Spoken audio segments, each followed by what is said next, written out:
baik-baik saja. Oh iya, kemarin Bu Ati kan pernah bercerita nih kepada saya pada saat di ruang guru. Ya, Bu Ati kan menyuruh saya untuk menjadi supervisi.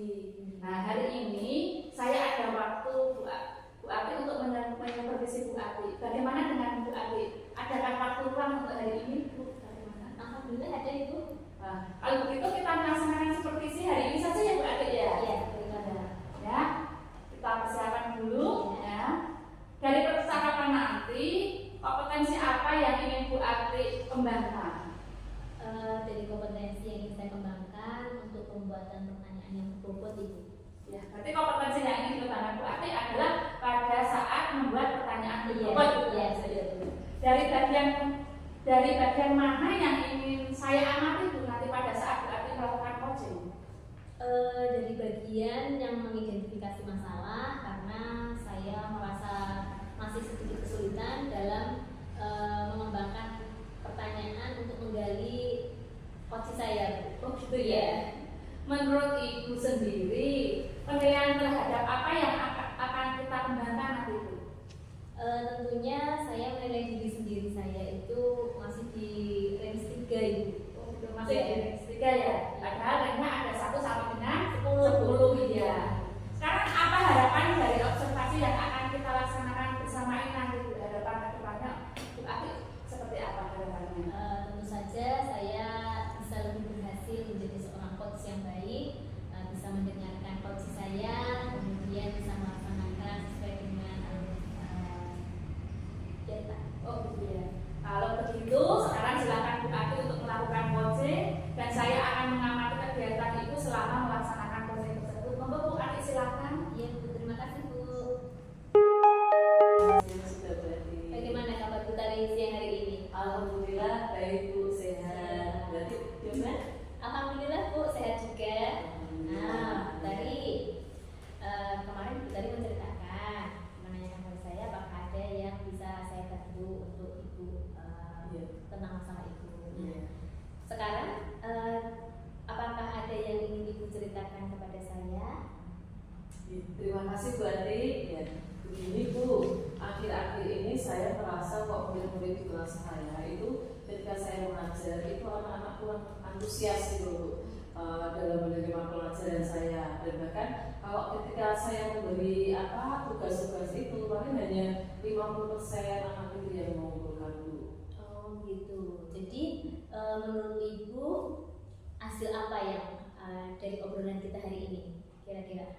Ya, saya harapkan nanti saya bisa mendapatkan solusi ya Bu, solusi dari permasalahan tentang antusiasme murid-murid saya ketika dalam pembelajaran Bu. Gitu. Oh gitu. Nah, menurut Ibu nih, hal apa saja yang membuat murid-murid Ibu itu bisa merasa antusiasme dalam belajar?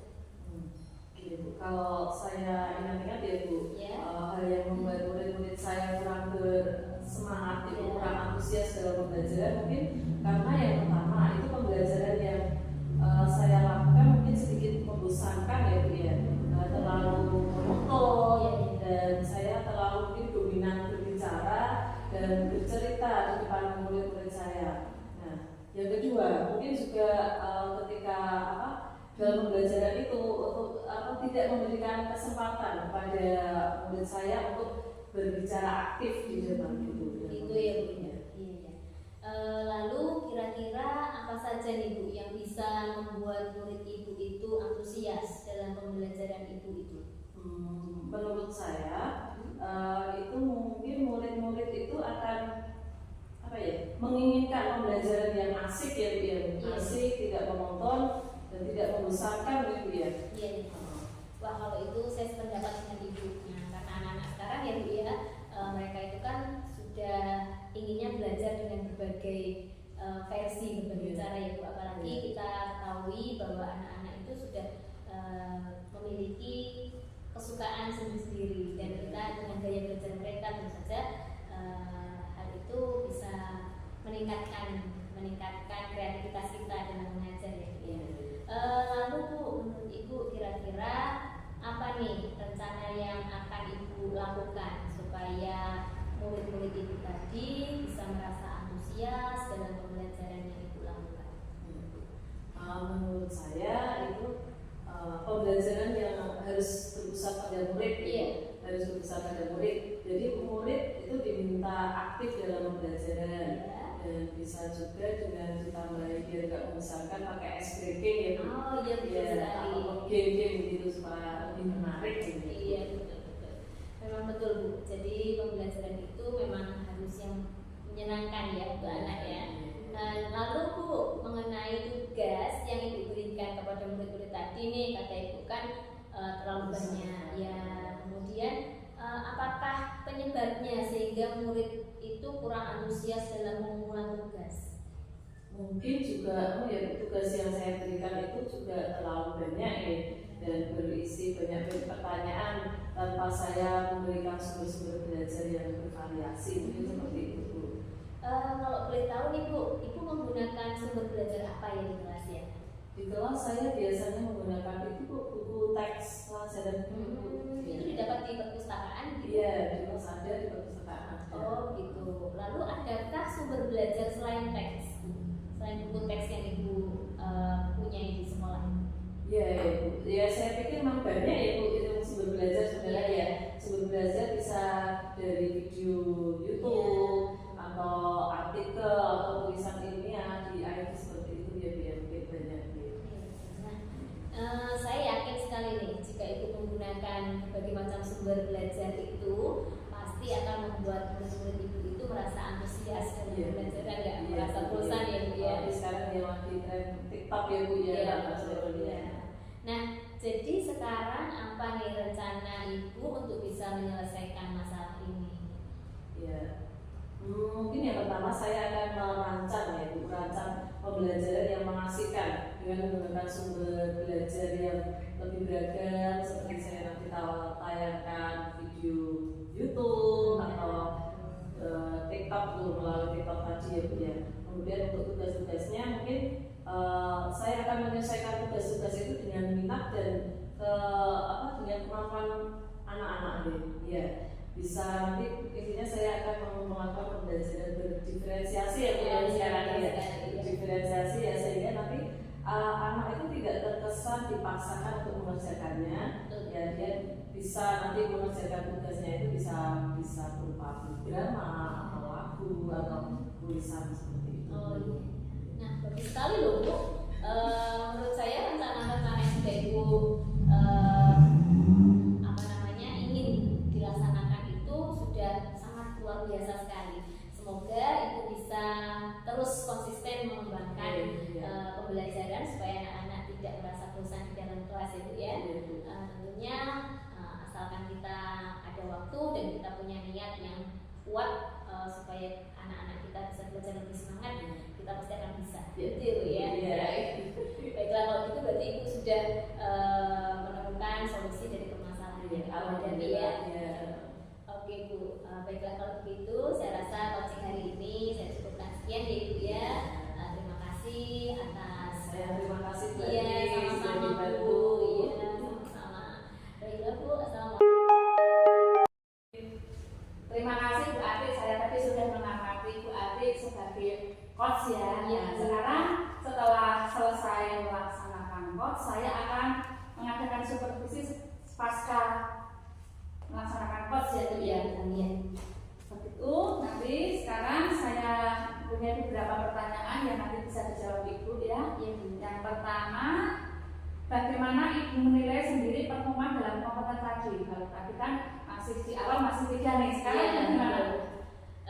Kalau saya menilai sekarang posisinya mungkin sudah di 8. Oh iya, sekarang sudah merasa ya. Yang tadinya hanya 3, sekarang sudah menjadi 8. Kok Ibu sudah merasa demikian? Seolah menjadi angka 8 itu dari segi yang mana Bu?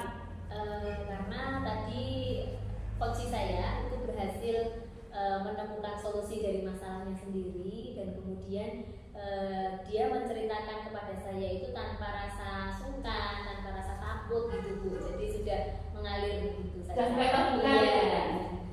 Ya, terima kasih. Boleh saya menyampaikan hasil pengamatan saya Bu ya? Boleh Bu, silahkan. Ya.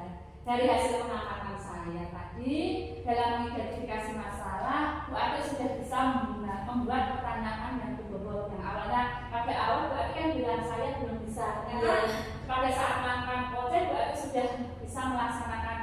membuat pertanyaan yang berbobot. Selain itu, Bu Ati sudah melaksanakan alurita. Jadi, coach sudah menanyakan tujuan yang ingin dicapai. Tujuannya adalah supaya si coach tadi bisa menemukan masalahnya sendiri sudah tercapai. Yang kedua, dalam identifikasi juga sudah menggunakan pertanyaan tadi, Bu. Pertanyaan yang diberikan Bu Ati itu sudah berbobot sekali sehingga si coach sudah mulai terbuka, sudah mulai bercerita apa yang menjadi masalahnya, dan saya amati tadi coach sudah tahu, oh ini masalahnya ini, solusinya seperti ini. Yang kedua, dan dalam pertanyaan yang bagian rencana nyata, coach sudah bisa. Coach sudah dengan berarti sudah bisa memancing coach untuk memberikan jawaban yang mana si coach sudah menemukan pada tahap ini, si coach sudah bisa menemukan masalahnya, solusi masalahnya yang dihadapinya. Iya. Menurut pengamatan saya ya dia. Dan itu sudah sesuai dan lebih tinggi dari standar yang kita rujuk. Terus bagaimana pendapat Ibu dengan penilaian saya ini tadi? Setuju atau malah tidak setuju atau saya berlebihan gitu? Setuju, Bu. Oh, setuju ya. Tapi masih ada tapinya tuh. Tapi masih ada kekurangannya tuh. Yang kekurangannya di bagian tanggung jawab. Ya di alur tanggung jawab tadi saya mendengarkan itu belum membuat komitmen atas hasil yang akan dicapai. Jadi kekurangan itu ada di situ saja dan sudah mulai meningkat, sudah bagus lagi, bisa ditingkatkan lagi. Kalau sudah seperti itu, apakah itu perlu saya supervisi lagi? Menurut saya masih perlu, Bu. Ya, Masih perlu. Iya. Padahal sudah bagus ya, yang tadinya tegas kan dia dapat, Tapi cuma tadi ada poin yang tertinggal iya, saya yang persiapan saya bagian tanggung jawab tadi itu. Nah kalau begitu, kalau ini supervisi lagi, kira-kira kapan kita agendakan lagi untuk melakukan supervisi? Mungkin bisa kita jadwalkan ulang nanti, Bu. Kita atur agenda ulang nanti. Oh gitu ya. Kalau begitu mungkin untuk ini saja, Bu, supervisi dari saya, dan semoga Bu tetap bersemangat dan silahkan lakukan kegiatan yang selanjutnya. Terima kasih. Terima kasih.